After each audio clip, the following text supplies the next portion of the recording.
Welcome to the Transitions Daily podcast. Transitions Daily is an online recovery group that offers a daily distribution of popular recovery resources accompanied by a secret Facebook group for discussion.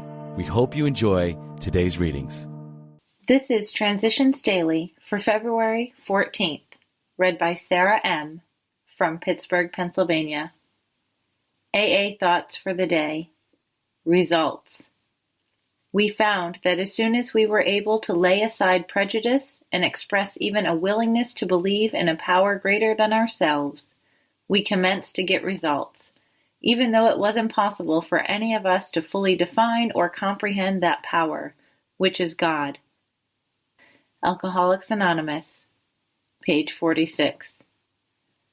Thought to consider. God seldom becomes a reality until God becomes a necessity. AA acronyms. GIFT. God is forever there. Just for today. Overseas from The Three Legacies of Alcoholics Anonymous. Maybe AA was just a Yankee gadget that would be no good for Ireland, England, Holland, Scandinavia, Australia, and the Pacific. Since their countries were so different, maybe their alcoholics were different too. Will AA work in our cultures? They asked.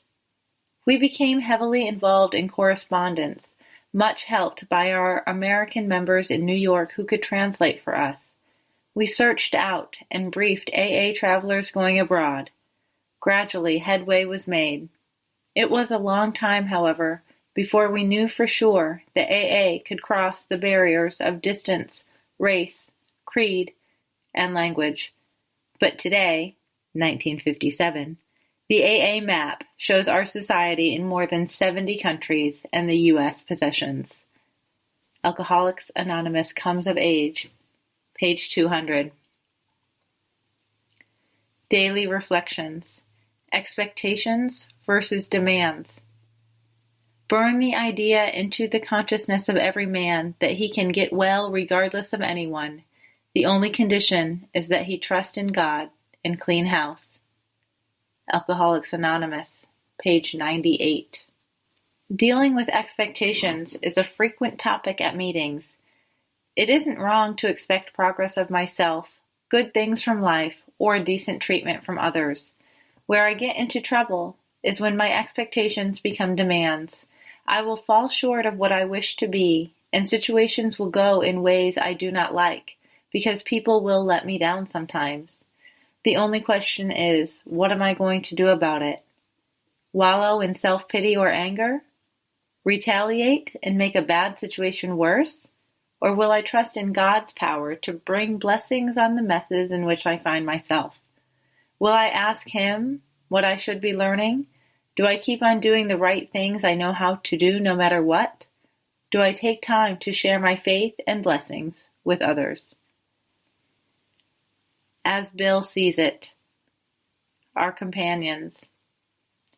Today, the vast majority of us welcome any new light that can be thrown on the alcoholic's mysterious and baffling malady.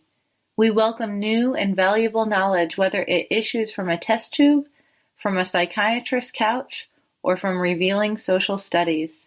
We are glad of any kind of education that accurately informs the public and changes its age-old attitude toward the drunk.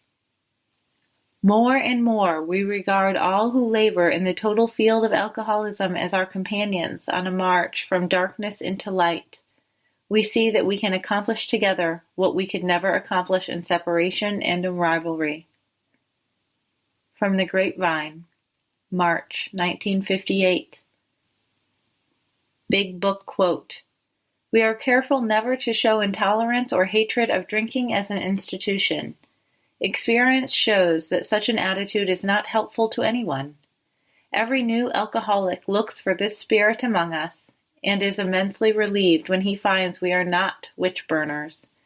A spirit of intolerance might repel alcoholics whose lives could have been saved had it not been for such stupidity. Alcoholics Anonymous, Working with Others, page 103. 24 hours a day. AA Thought for the Day. After that first drink, we had a single-track mind. It was like a railroad train. The first drink started it off, and it kept going on the single track until it got to the end of the line, drunkenness. We alcoholics knew this was the inevitable result when we took the first drink, but we still couldn't keep away from liquor. Our willpower was gone. We had become helpless and hopeless before the power of alcohol. It's not the second drink or the 10th drink that does the damage. It's the first drink. Will I ever take that first drink again? Meditation for the day. I must keep a time apart with God every day. Gradually, I will be transformed mentally and spiritually. It is not the praying so much as just being in God's presence. The strengthening and curative powers of this I cannot understand, because such knowledge is beyond human understanding, but I can experience them. The poor, sick world would be cured if every day each soul waited before God for the inspiration to live aright. My greatest spiritual growth occurs in this time apart with God. Prayer for the day. I pray that I may faithfully keep a quiet time apart with God. I pray that I may grow spiritually each day. Hazelden Foundation, P.O. Box 176, Center City, Minnesota, 55012. I'm Sarah, and I'm an alcoholic. We hope you enjoyed today's readings. You can also receive Transitions Daily via email and discuss today's readings in our secret Facebook group. So for more information, go to dailyaaemails.com today.